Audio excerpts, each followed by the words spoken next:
Ephesians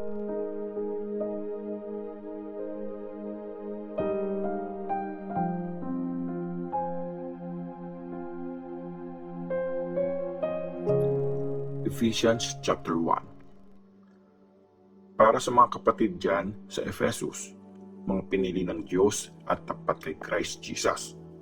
Kumusta kayo dyan? Sana maayos ang lagay nyo at nararamdaman nyo na sobrang mabait ang Diyos na tatay natin at ang ating Panginoon, si Jesus Christ.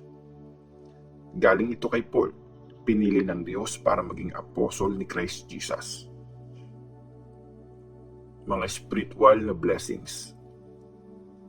Magpasalamat tayo sa Diyos at tatay ng Panginoon nating si Jesus Christ.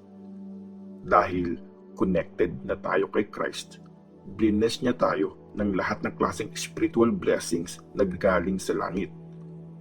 Bago pa ginawa ng Diyos ang mundo, pinili na niya tayo na maging Kanya para maging banal tayo at malinis sa harapan niya.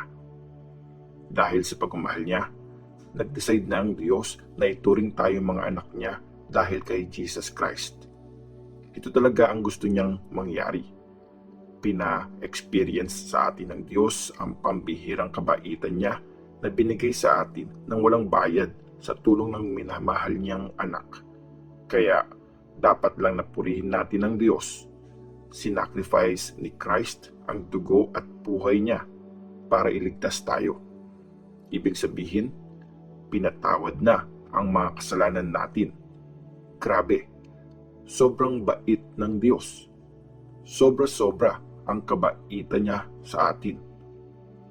Dahil talagang matalino at marunong ang Diyos, ginusto niyang ipaalam sa atin ang sikretong plano na ginawa niya sa tulong ni Christ.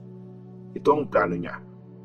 Sa tamang panahon, pagsasamasamahin niya ang buong creation sa langit at sa lupa, at si Christ ang gagawin niyang pinakapinuno ng lahat. Ginagawa ng Diyos ang plinano niya, kaya inappoint niya si Christ, at si Christ ang pumili sa amin. Kaya kami mga unang umasa kay Christ, pinili kami para purihin ang kadakilaan ng Diyos.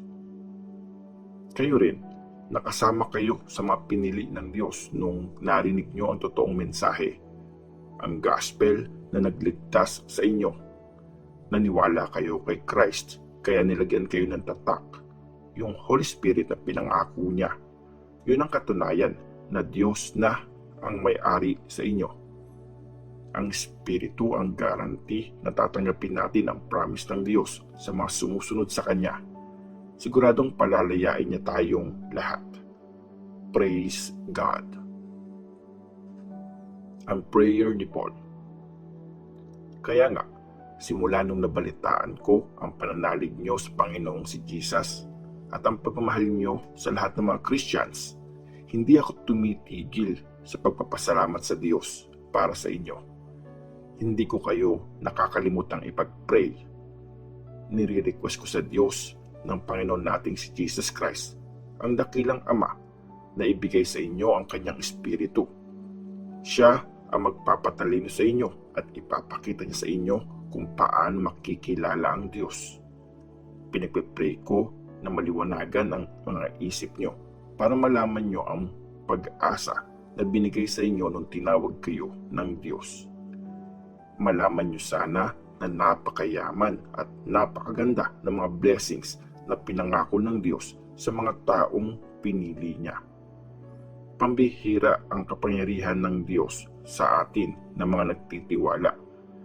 Kaparehas ito ng kapangyarihan na ginamit niya nung binuhay niya si Christ mula sa kamatayan. At pagkatapos, pinaupo niya si Christ sa kanan niya doon sa langit. Kaya si Christ ang nagro-rule sa lahat ng pinuno sa langit, sa mga leader, mga may kapangyarihan, at mga Panginoon. Binigay kay Christ ang pangalan na higit pa sa lahat ng pangalan sa mundong ito at sa dadating pa.